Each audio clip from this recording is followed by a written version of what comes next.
ನಾಶನ ಅಂತಕ್ಕಂಥದ್ದು ಹಣ ಇದ್ದಂಥವ್ರ ಬಳಿ, ಅಧಿಕಾರ ಇದ್ದಂಥವ್ರ ಬಳಿ ನಾಶನ ಎಲ್ಲಿ ಕಾಯ್ಕೊಂಡು ಕೂತದಪ್ಪ ಅಂತಂದರೆ ಬಾಗಿಲಲ್ಲೇ ಕಾಯ್ತಿದೆ. ಅವ್ರಿಗೆ ಯಾವುದೇ ಕಂಚು ಅಂತಕ್ಕಂಥದ್ದಿಲ್ಲ. ಕಾರಣಗಳು ಅನೇಕ, ಯಾವುದೇ ಕಾರಣದಿಂದ ಆತನ ನಾಶನ ಮಾಡುವು. ಆದರೆ ದಿವಸ ನೀನು ಬಡವಳಾಗಿರ್ಬೋದು, ನಿನ್ನ ಒಂದು ಸ್ಥಿತಿ ಭಾಳ ಹೀನವಾಗಿರ್ಬೋದು, ಆದರೂ ನಿನ್ನ ಜೀವಿತದಲ್ಲಿ ದೇವರು ನೆಮ್ಮದಿ ಕೊಟ್ಟಿದ್ದಾನಲ್ಲ, ಸಮಾಧಾನ ಕೊಟ್ಟಿದ್ದಾನೆ. ಆದರೂ ನಿನ್ನ ಜೀವಿತದಲ್ಲಿ ಒಂದು ಧೈರ್ಯ ಕೊಟ್ಟಿದ್ದಾನೆ ದೇವರು. ಕ್ರಿಸ್ತನ ಧೈರ್ಯ ಅಂತಕ್ಕಂಥದ್ದು, ಕ್ರಿಸ್ತನ ನಿರೀಕ್ಷೆ ಅಂತಕ್ಕಂಥದ್ದು ನಿನ್ಗೆ ದೇವರು ಕೊಟ್ಟಿದ್ದಾನೆ. ನಿನ್ನ ಕಣ್ಣೆದುರುಗಡೆ ನಿನ್ನ ಮಕ್ಕಳು ಕ್ಷೇಮವಾಗಿದ್ದಾರ, ನಿನ್ನ ಎದುರುಗಡೆ ನಿನ್ನ ಕುಟುಂಬ ಕ್ಷೇಮವಾಗಿದ್ದಪ್ಪ ಅಂತಂದರೆ ಈ ದಿವಸ ನೀನು ಆರಾಧನೆ ಮಾಡದೆ ಮೌನಾಗಿರೋದಕ್ಕೋಸ್ಕರ ಸಾಧ್ಯವಿಲ್ಲ. ಕಾರಣ ಏನಪ್ಪ ಅಂದರೆ ನಾಶನಕ್ಕೂ ನಿನಗೂ ದೇವರು ಬಹು ದೂರ ಇಟ್ಟಿದ್ದಾನೆ. ನೀನು ಮೈ ಮರೆತು ನೀನು ಲೋಕದಲ್ಲಿ ಇಷ್ಟಾನುಸಾರವಾಗಿ ಮಾಡ್ತಾ ಬಂದಪ್ಪ ಅಂತಂದರೆ ನೀನು ಒಂದು ದಿವಸ ನೀನು ಕ್ರಿಸ್ತಳ ಅನ್ನಿಸ್ಕೊಳ್ಳೋದು, ಕ್ರಿಸ್ತನ ಮಗಳಂತ ಅನ್ನಿಸ್ಕೊಳ್ಳೋದಕ್ಕೋಸ್ಕರ ಯೋಗ್ಯಳಲ್ಲ. ಅದಕ್ಕೋಸ್ಕರನೇ ನಾವು ಯಾವಾಗಲೂ ನಾವು ದೇವರಿಗೆ ಆರಾಧನೆಯನ್ನು ಮಾಡಬೇಕು. ಲೋಕದಲ್ಲಿ ಜರುಗುವಂಥ ಸಂಘಟನೆಗಳನ್ನು ನೋಡಿ ನಾವು ಕೇಳಿದ್ದು ಯಾವಾಗಲೂ ದೇವರಿಗೆ ಆರಾಧನೆ ಮಾಡುವಂಥವ್ರಿಗಿರೋದು. ನಿಜವೇ ಪ್ರಭು, ನನಗೆ ನಾಶನದಿಂದ ತಪ್ಪಿಸಿದ್ರಿ. ಲೋಕದಲ್ಲಿ ಪ್ರತಿನಿತ್ಯ ದೇವರು ಯಾವಾಗಲೂ ನಾವು ನೋಡ್ತಾ ಇದ್ದೀವಿ ಬೈಬಲ್ ಗ್ರಂಥದಲ್ಲಿ, ಯಾರನ್ನು ನುಂಗಲಿ, ಯಾರನ್ನು ಸಂಹಾರ ಮಾಡಲಿ ಅಂತೇಳಿ ಸೈತಾನನ ತಿರುಗುವಂಥ ಸಮಯದಲ್ಲಿ ಹೆಜ್ಜೆ ಹೆಜ್ಜೆಗೂ ನಾವು ಹೋಗುವಂಥ ಪ್ರತಿ ಸ್ಥಳದಲ್ಲಿ ನಮಗಾತನು ಬಲೆಯನ್ನು ಹಾಕಿ ನಾಶನ ಮಾಡ್ಬೇಕಂತೇಳಿ ಕೂತಂಥ ಸಮಯದಲ್ಲಿಯೂ ಕೂಡ ನೀನು ಕ್ಷೇಮವಾಗಿ ಹೋಗಿ ಕ್ಷೇಮವಾಗಿ ಗುಡಾರವನ್ನು ಸೇರ್ತಾ ಇದ್ದಪ್ಪ ಅಂತಂದರೆ ದೇವರ ಕೃಪೆ ಅಂತೇಳಿ ನೋಡುತ್ತೆ. ಆತನ ಭದ್ರತೆ, ಆತನ ಕನಿಕರ, ಆತನ ಕಣದೃಷ್ಟಿ ನಿನ್ನ ಕುಟುಂಬದ ಮೇಲೆ ಇದ್ದಿದ್ದಕ್ಕಾಗಿ ನೀನು ನಾಶನ ಹೊಂದದೆ, ನೀನು ಯಾವುದೇ ಅಪಾಯಕ್ಕೆ ಹಾನಿಗೆ ಈಡಾಗದಂತೆ ಇದು ಕ್ಷೇಮವಾಗಿದ್ದಿ. ಅದಕ್ಕೋಸ್ಕರ ನಾನು ಆರಾಧನೆ ಮಾಡಬೇಕು. ಪ್ರಭು, ನನ್ನ ಕುಟುಂಬವನ್ನು ನಾಶನದಿಂದ ತಪ್ಪಿಸಿದ್ರಿ, ನಿತ್ಯತ್ವ ನಾಶನದಿಂದ ತಪ್ಪಿಸದೆ, ಆ ನಿತ್ಯ ನರಕದಿಂದ ತಪ್ಪಿಸದೆ, ಪ್ರತಿನಿತ್ಯ ಈ ಲೋಕದಲ್ಲಿ ಅಪವಾದಿ ಈ ಲೋಕದಲ್ಲಿ ಇರುವಂಥ ಸಮಯದಲ್ಲಿ ನಾವು ಈ ಅಪವಾದಿ ಇರುವಂಥ ಲೋಕದಲ್ಲಿ ನಾವು ತಿರುಗುವಂಥ ಸಂದರ್ಭದಲ್ಲಿ ನಮಗೆ ಭದ್ರತೆ ನನಗೆ ಗ್ರಹಿಸ್ತಾ ಬಂದಿದ್ದೀರಿ. ಅಪವಾದಿ ಎದುರುಗಡೆ ನಮಗೆ ಭದ್ರತೆ ನನಗೆ ಗ್ರಹಿಸ್ತಾ ಬಂದಿದ್ದೀರಿ, ರಕ್ಷಣೆ ನನಗೆ ಗ್ರಹಿಸ್ತಾ ಬಂದಿದ್ದೀರಿ, ನೀವು ಕಾಯುಕೆ ನನಗೆ ಗ್ರಹಿಸ್ತಾ ಬಂದಿದ್ದಕ್ಕಾಗಿ ಅಯ್ಯ ನಿನಗೆ ಸ್ತುತಿಸ್ತೀನಿ, ಕೊಂಡಾಡ್ತೀನಿ.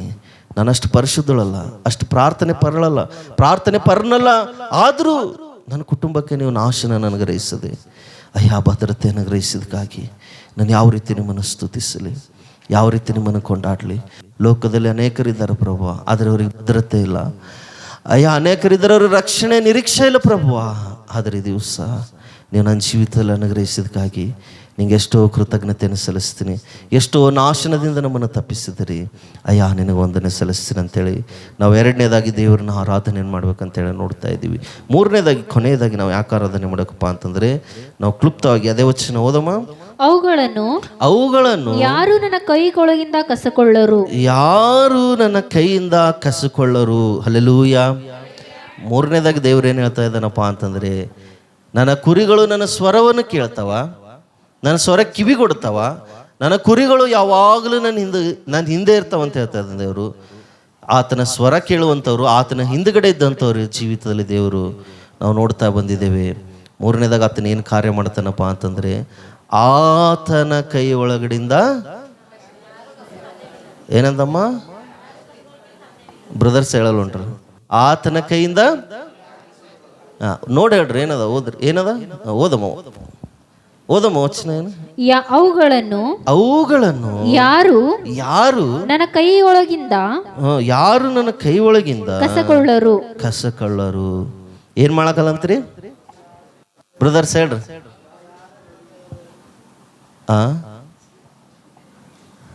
ಹೇಳ್ರಪ್ಪ. ವೆರಿ ಗುಡ್, ಹಿಂಗೆ ಹೇಳ್ಬೇಕು. ಹಲ್ಲೆಲೂಯಾ. ಯಾರು ನನ್ನ ಕೈಯಿಂದ ಏನು ಮಾಡೋಕ್ಕಾಗೋದಿಲ್ಲ ಅಂತ, ಕಸಕೊಳ್ಳೋದಿಲ್ಲ ಅಂತ ದೇವ್ರು ಹೇಳ್ತಾ ಇದ್ದಾನೆ.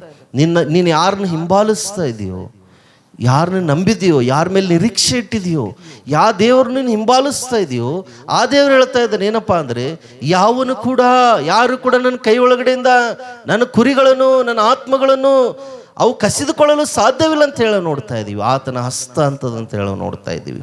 ಅದು ಏನೇ ಆಗಿರಲಿ, ಆತನ ಕೈಯಿಂದ ನಮ್ಮನ್ನು ಕಸಿದುಕೊಳ್ಳೋದಕ್ಕೋಸ್ಕರ ಸಾಧ್ಯವಿಲ್ಲ ಅಂತ ಹೇಳೋ ನೋಡ್ತಾ ಇದ್ವಿ. ಆತನ ಕೈಯಿಂದ ಕಸಿದುಕೊಳ್ಳಲು ಸಾಧ್ಯವಿಲ್ಲ ಅಂಥೇಳಿ 2 ವರ್ಷ ಭಯಂಕರವಾದಂಥ ಕೊರೋನಾ ಇದ್ದರೂ ಕೂಡ ಒಬ್ಬರನ್ನು ನಾವು ನಾಶನಾಗಿ, ಹಲ್ಲೆಲೂಯಾ.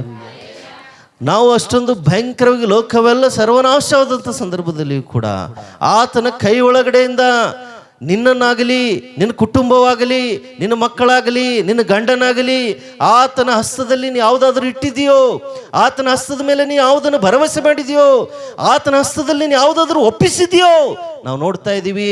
ಆತನ ಸ್ವರವನ್ನು ಕೇಳೋದಕ್ಕೋಸ್ಕರ ನಿನ್ನ ಕುಟುಂಬವನ್ನು ಬಂದು ನೀನು ಇಲ್ಲಿ ಆತನ ಹಸ್ತದಲ್ಲಿ ಬಿದ್ದಿದೆಯೇನೋ, ನಿನ್ನನ್ನು ನೀನು ಬಂದು ಇಲ್ಲ ಆತನ ಹಸ್ತದಲ್ಲಿ ನೀನು ಬಂದು ಬಿದ್ದಿದೆಯೇನೋ, ಆತನ ಹಸ್ತದಲ್ಲಿರುವವರೆಗೂ ನಿನಗೆ ಭದ್ರತೆ ಇದೆ.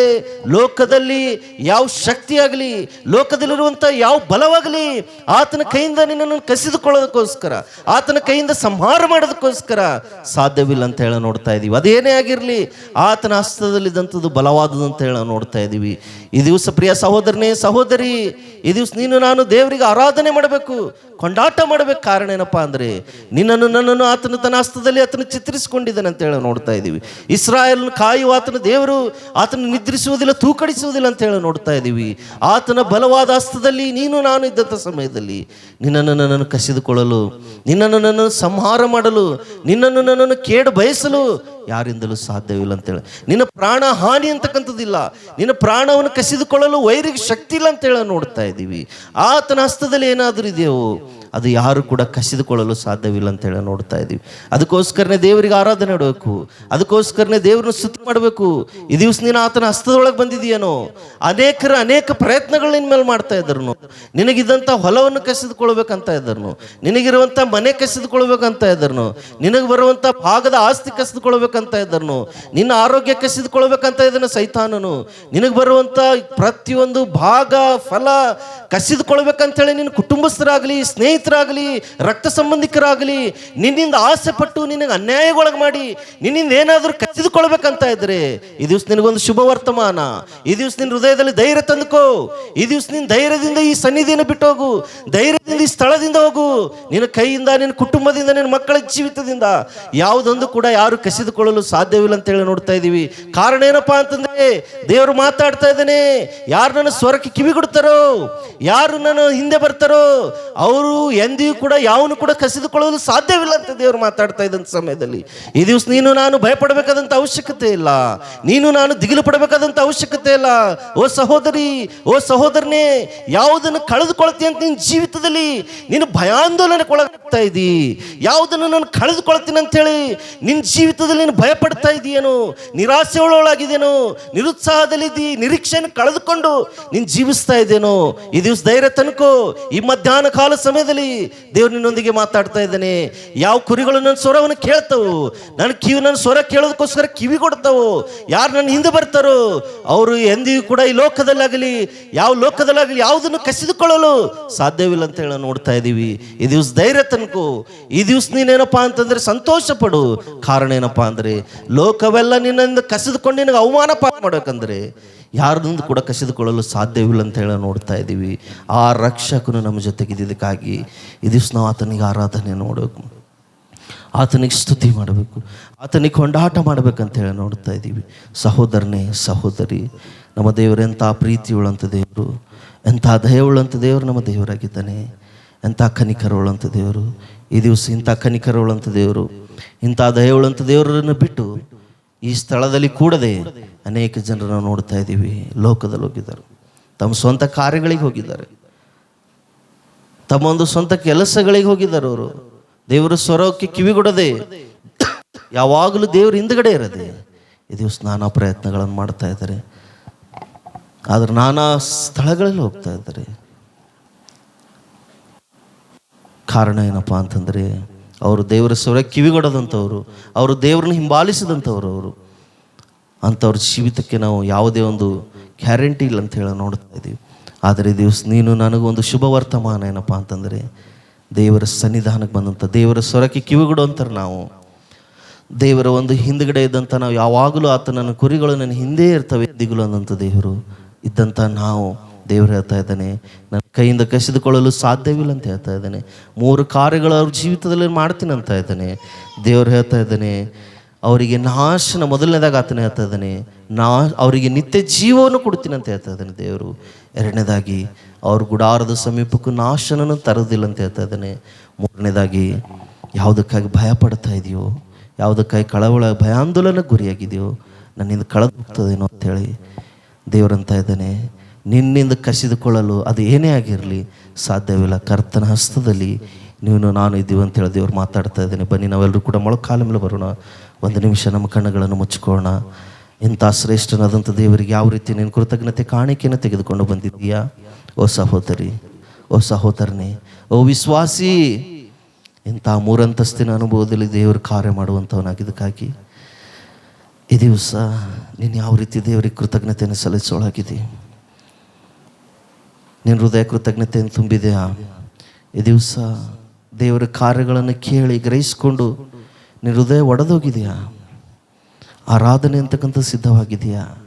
ಒಂದು ವೇಳೆ ಮನಸಾರೆ ಸಿದ್ಧವಾಗಿತ್ತಪ್ಪ ಅಂತಂದರೆ, ಒಂದು ವೇಳೆ ಅಂಥ ಆರಾಧನೆಯಲ್ಲಿ ಉಕ್ಕಿ ಹೊಂಟಿತಪ್ಪ ಅಂದರೆ ಮಾತ್ರ ದೇವರಿಗೆ ಆರಾಧನೆ ಮಾಡು. ರೂಢಿ ಪ್ರಕಾರವಾಗಿ, ಆಚಾರ ಪ್ರಕಾರವಾಗಿ ಏನೋ ಮಾಡಬೇಕಂತೇಳಿ ಮಾಡುವಂಥದ್ದು ಬೇಡ. ಅಂಥ ಆರಾಧನೆಗೋಸ್ಕರ ದೇವರು ಪರಲೋಕದಿಂದ ಇಳಿದು ಬರೋದಿಲ್ಲ.